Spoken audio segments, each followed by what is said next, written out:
Soalannya, bolehkah orang lelaki memakai minyak wangi za'faran?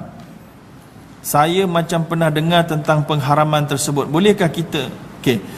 Orang lelaki disunatkan memakai wangian sebagaimana dalam hadis Nabi jelas, hubbiba ilayya min dunyakum at-tib. Nombor 1, aku jatuh kasih pada dunia kamu, yang pertama adalah wangian. Tetapi memang ada perbincangan di kalangan ulama, wangian wanita lelaki tak boleh pakai.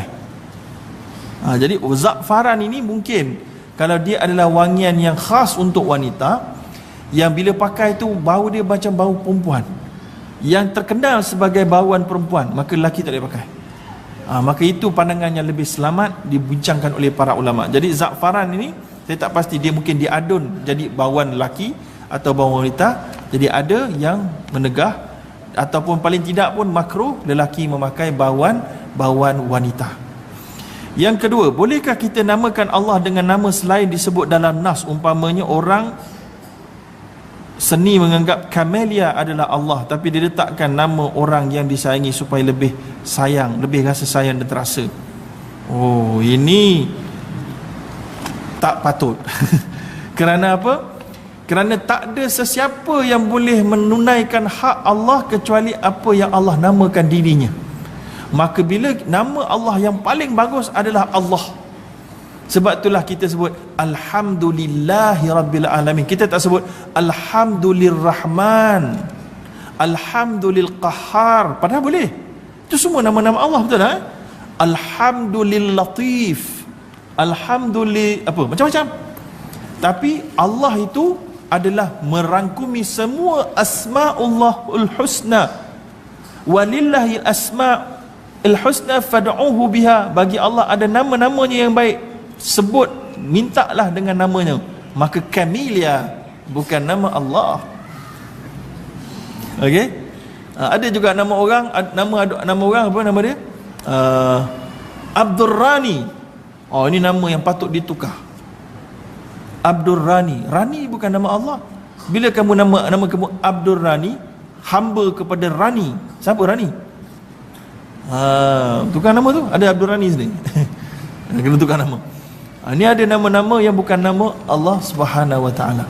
Baik, jadi Camellia, kalaulah dia punya sebab dia kerana orang tu disayangi, maka tak. Kita tak boleh samakan sayang pada manusia dengan sayang kepada Allah. Khususnya bukan Nabi pula ni. So Camellia tu dia akan sentiasa merosakkan sayang tu, sayang kepada Camellia, bukan pada Allah SWT. So jadi Allah tu jadi secondary, Camellia jadi primary. Oh, ni salah, tak boleh. Ada orang kata boleh tak pakai nama Allah Yahweh? Yahweh adalah Allah bagi orang Yahudi, so kita panggillah Yahweh. Semua itu adalah tidak boleh dah sama sekarang ni, khususnya apabila Allah bagi orang Islam lah menamakan dirinya Allah dan walillahil asmaul husna fad'uhu biha. Baik, itu adalah jawapan yang mampu saya berikan untuk soalan itu. Soalan seterusnya, ayat Quran pada kitab tafsir boleh disentuh tapi tidak dalam keadaan atau dalam, boleh disentuh atau tidak dalam keadaan tanpa wuduk. Maka tak boleh disentuh ayat itu, boleh dibawa Quran itu. Quran dengan tafsir boleh dibawa, sebab dia ada benda-benda lain, dianggap itu adalah package, bukan Quran, dia adalah macam-macam. Tapi jangan bila kita baca tu kita sentuh ayat itu. Itu jangan, kalau tak ada wuduk. Itu pendapat yang paling warak, paling bagus jumhur ulama. Soalan kedua, saya pernah dengar pendapat kita boleh sentuh Quran walau tanpa wuduk. Mungkin mazhab Zahiri. Perempuan dalam keadaan haid. Perempuan dalam keadaan haid ini lain. Kalau tak ada wuduk, itu kita ikhtiari, kita boleh ambil wuduk.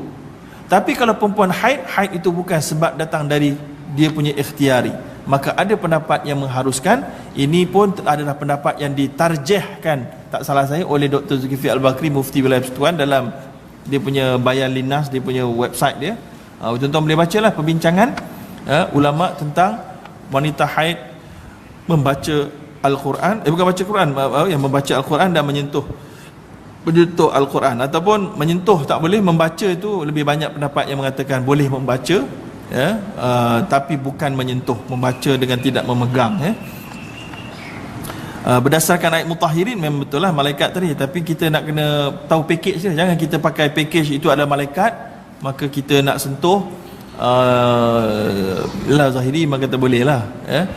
Tapi untuk perempuan haid dan tanpa wuduk, kalau tak ada wuduk kita masih boleh ambil wuduk. Perempuan haid ambil wuduk pun tak ada banyak erti kepada wuduknya apabila haid itu tetap dianggap janabah ya.